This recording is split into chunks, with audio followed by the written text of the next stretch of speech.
ఎస్జిఎన్ఆర్ భక్తి ఛానల్కు స్వాగతం. మనం కంచి కామకోటి పీఠాధీశ్వరులు నడిచే దేవులైన శ్రీ శ్రీ శ్రీ చంద్రశేఖరేంద్ర సరస్వతి మహాస్వామి వారి దివ్య మహిమలను తెలుసుకుంటున్నాం. గత భాగంలో 1956-57లో జరిగిన ఒక సంఘటన. కంచి పరమాచార్య స్వామివారు మద్రాసు మైలాపూర్లో సంస్కృత కళాశాలలో మకాం చేస్తున్నారు. ఒక సాయంత్రం పరమాచార్య స్వామివారు ఒక పెద్ద సభలో ప్రసంగించాల్సి ఉంది. ఆ సభలో రాజాజీ లాంటి ప్రముఖులు కూడా ఉన్నారు. స్వామివారు ఏ విషయం గురించి మాట్లాడాలా అని ఆలోచనలో ఉన్నారు. వెంటనే వేదిక పక్కన నిలబడి ఉన్న ప్రొఫెసర్ శంకర్ నారాయణ్ అయ్యర్ని పిలిచి ఒక సంస్కృత శ్లోకంలో 2 పాదాలు చెప్పి మిగిలిన శ్లోకం ఏమైనా గుర్తున్నదా అని అడిగారు.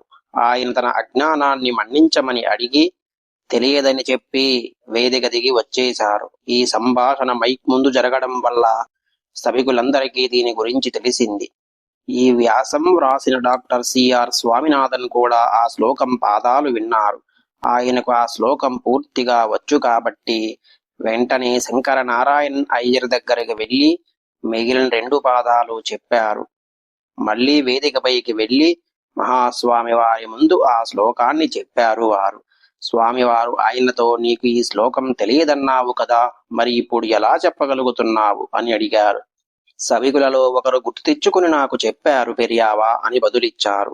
మహాస్వామి వారు అతన్ని వేదికపైకి రమ్మని పిలిచారు.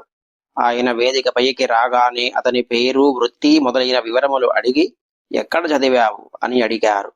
తన చిన్నతనంలో తన తాత వద్ద ఈ శ్లోకం నేర్చుకున్నానని స్వామినాథన్ బదులిచ్చారు. మహాస్వామి వారు స్వామినాథన్ స్వస్థలం, వారి తాతగారి పేరు, కుటుంబ వివరాలు అడిగి తెలుసుకున్నారు. ఈ మొత్తం సంభాషణ అంతా మైక్ ముందు జరగడం వల్ల అక్కడున్న వారు మొత్తం విన్నారు. ఆ శ్లోకం: అర్ధాంతురాణం న గురుర్ న బంధుః, క్షుధాతురాణం న రుచి న పక్వం, విద్యాతురాణం న సుఖం న నిద్ర, కామాతురాణం న భయం న లజ్జ. ధనార్జన చేసేవాడికి గురువులు బంధువులు అన్నది ఉండదు. ఆకలిగా ఉన్నవాడికి రుచి పక్వం పట్టింపు ఉండదు. నేర్చుకోవాలి, చదువుకోవాలి అన్న ధృతి ఉన్నవాడికి నిద్రా సుఖము తెలియదు. కోరికలతో సతమతమయ్యేవాడికి భయము సిగ్గు ఉండవు. తరువాత స్వామివారు ఉపన్యాసం ముగిస్తూ, ఉపన్యాసం మొదలు పెట్టక ముందు ఒక వ్యక్తిని వేదికపైకి పిలిచి, నేను సగం చెప్పిన ఈ సుభాషితాన్ని ఎక్కడ నేర్చుకున్నావు అని అడిగాను. అతను ఎవరో నాకు తెలుసు, కానీ ఎందుకు పిలిచి మరీ అడిగాను అంటే ఇక్కడున్న వారందరికీ తెలియాలి అని. అది ఏదో పాఠశాలలోనో కళాశాలలో నేర్చుకున్నది కాదు, బాల్యంలో అతని తాత వద్ద నేర్చుకున్నది. పిల్లలకు మంచి విషయాలు, విలువలు ఇంట్లోని పెద్దల ద్వారానే సమకూరుతాయి తప్ప ఆధునిక పాఠశాలల్లోనో కళాశాలలోనో కాదు. పాఠశాల విద్యార్థులకి చదువుతో పాటు సంస్కారము, విలువలు నేర్పడం పెద్దలు ఉన్న ఒక ఉమ్మడి కుటుంబం వల్ల మాత్రమే సాధ్యమవుతుంది. పెద్దలు కూడా వారి విలువైన సమయాన్ని పిల్లలకు మంచి విషయాలు, మంచి కథలు చెప్తూ గడపవచ్చు. ఆ వయసులో నేర్చుకున్న విషయాలు వారి జ్ఞాపకాల పొరలలో పదిలంగా ఉండి వారిని ఉన్నత వ్యక్తులుగా తీర్చిదిద్దుతాయి అని మహాస్వామి వారి అనుగ్రహ భాషణంలో నిన్నటి రోజున మనం తెలుసుకున్నాం. ఈరోజు మహాస్వామి వారి మరొక దివ్య మహత్యాన్ని తెలుసుకుందాం. శ్రీ మహాగణాధిపతయే నమః. శ్రీ గురుభ్యో నమః. శివాయ గురవే నమః. హర హర శంకర, జయ జయ శంకర. కంచి శంకర, కామాక్షి శంకర. కంచి పరమాచార్య మహిమలు. కాళీ కామాక్షి. ఒక భక్తురాలు తన 10 ఏళ్ల కూతురితో కలిసి శ్రీమఠం ముందు బస్సు దిగింది. ఆ పిల్ల చేతిని పట్టుకొని ఆమె రోడ్డు దాటింది. ఆమె ఏదో ఆలోచిస్తుంది. శ్రీమఠంలో రద్దీ ఎక్కువగా ఉండదని, భక్తుల తాకిడి ఎక్కువగా లేకపోతే పరమాచార్య స్వామివారి దర్శనం ప్రశాంతంగా చేసుకోవచ్చని ఇలా ఎన్నో విషయాలను ఆలోచిస్తుంది.